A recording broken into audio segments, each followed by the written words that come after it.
Hello friends, good morning.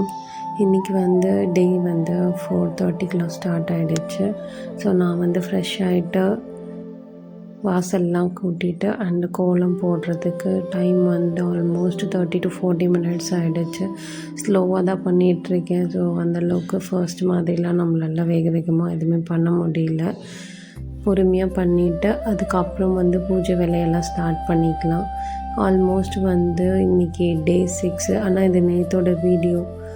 பிரம்ம முகூர்த்தத்தில் எழுந்து நம்ம சக்ஸஸ்ஃபுல்லாக 6 days கம்ப்ளீட் பண்ணுறோம். ஸோ இந்த மார்கழி ஃபுல்லாக எழுந்து பண்ணணுன்னு வேண்டிகிட்ருக்கேன், நடக்கட்டும். அதுக்கப்புறம் கோலம் போட்டு முடிச்சுட்டு நம்ம கொஞ்சம் பிரேக்ஃபாஸ்ட் வேலையெல்லாம் ஸ்டார்ட் பண்ணணும். உங்களுக்கு நான் போடுற கோலம்லாம் பிடிச்சிருந்தா கமெண்ட் பண்ணுங்கள். ஸோ இதோட லென்த்தி விலாகு வீடியோலாம் வேணும்னா கூட சொல்லுங்கள், நான் அதை சொல்லித்தரேன் உங்களுக்கு.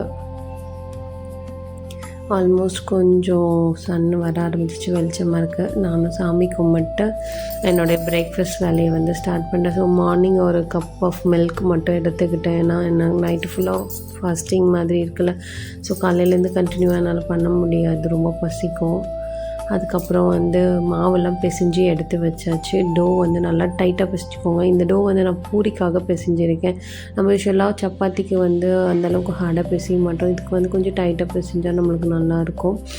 அண்டு உருளைக்கிழங்கு நம்ம சைட் பை சைட் பாயில் பண்ணி எடுத்து வச்சிடலாம். இது ஒரு 3 பேருக்கான குவான்டிட்டி, அதனால் நான் ஒரு 2 உருளைக்கிழங்கு மீடியம் சைஸ் எடுத்திருக்கேன். அதுக்கப்புறம் உருளைக்கிழங்கு வேகிற கேப்பில் நம்ம லஞ்சுக்கு தேவையானதும் நான் மார்னிங்கே ரெடி பண்ணிடுறேன். இப்போ காரக்குழம்புக்கு தேவையான பூண்டு, சின்ன வெங்காயம், தக்காளி இதை எல்லாத்தையும் க்ளீன் பண்ணி எடுத்து வச்சிடலாம். ஸோ முதல்ல நான் தோலை உரிச்சிடுறேன். தோலை உரிச்சிட்டு எல்லாத்தையும் உங்களுக்கு காட்டுறேன்.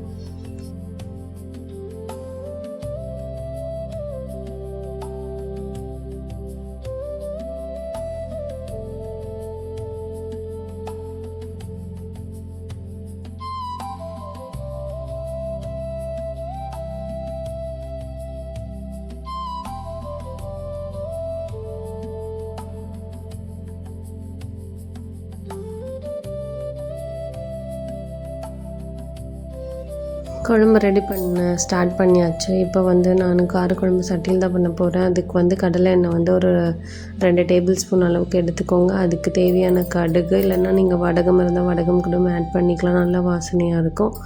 அதுக்கப்புறம் வெந்தயம் எடுத்துக்கோங்க 1/2 டீஸ்பூன். அதுக்கப்புறம் பீல் பண்ண கார்லிக் நல்லா போட்டு கொஞ்சம் ரோஸ்ட் ஆனதுக்கப்புறம் நீங்கள் சின்ன வெங்காயம் ஆட் பண்ணிக்கோங்க. முழுசாக சாப்பிட மாட்டாங்க, ஓரமாக எடுத்து வைப்பாங்கன்னா நீங்கள் இந்த மாதிரி சின்ன சின்னதாக கட் பண்ணி ஆட் பண்ணிங்கன்னா அது நல்லா சாட்டே பண்ணும்போது நல்லா குக் ஆகிடும்.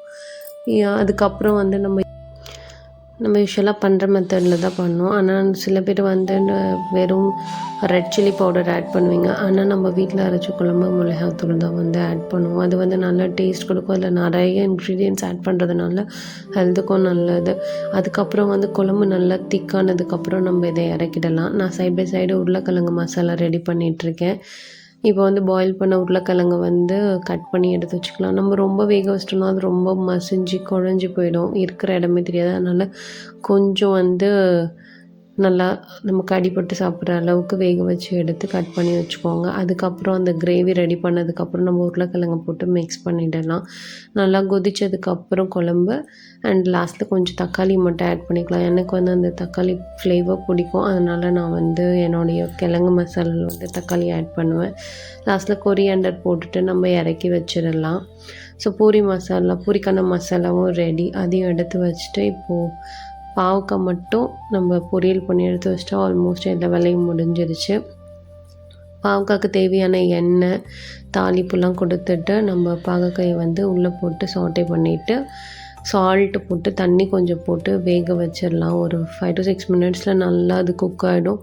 ஸோ நம்ம இரும்பு பாத்திரத்தில் செய்கிறதுனால அது ஈவனாக எல்லாத்துக்கும் ஹீட் பரவி கொஞ்சம் சீக்கிரமாகவே குக் ஆகிடும். அதுக்கப்புறம் பூரி செய்ய ஸ்டார்ட் பண்ணிடலாம். பூரிக்கு தேவையான அளவுக்கு எண்ணெய் போட்டுட்டு அதுக்கப்புறம் நம்ம சின்ன சின்னதாக உருட்டி செய்ய ஸ்டார்ட் பண்ணலாம். நல்லா எண்ணெய் ஹீட் ஆனதுக்கப்புறம் போட்டிங்கன்னா நல்லா அது ஃப்ளஃபியாக வரும். ஸோ நல்லாவும் இருக்கும். நான் ஆயில் ஹீட் ஆகிறதுக்கு முன்னாடி போட்டதுனால கொஞ்சம் ஃப்ளாட்டாக இருக்குது. நல்லா ஆயில் ஹீட் பண்ணிவிட்டு போட்டிங்கன்னா இந்த மாதிரி நல்லா புஷ்ஷுன்னு பெருசாக வரும். சாப்பிடவும் நல்லாயிருக்கும்.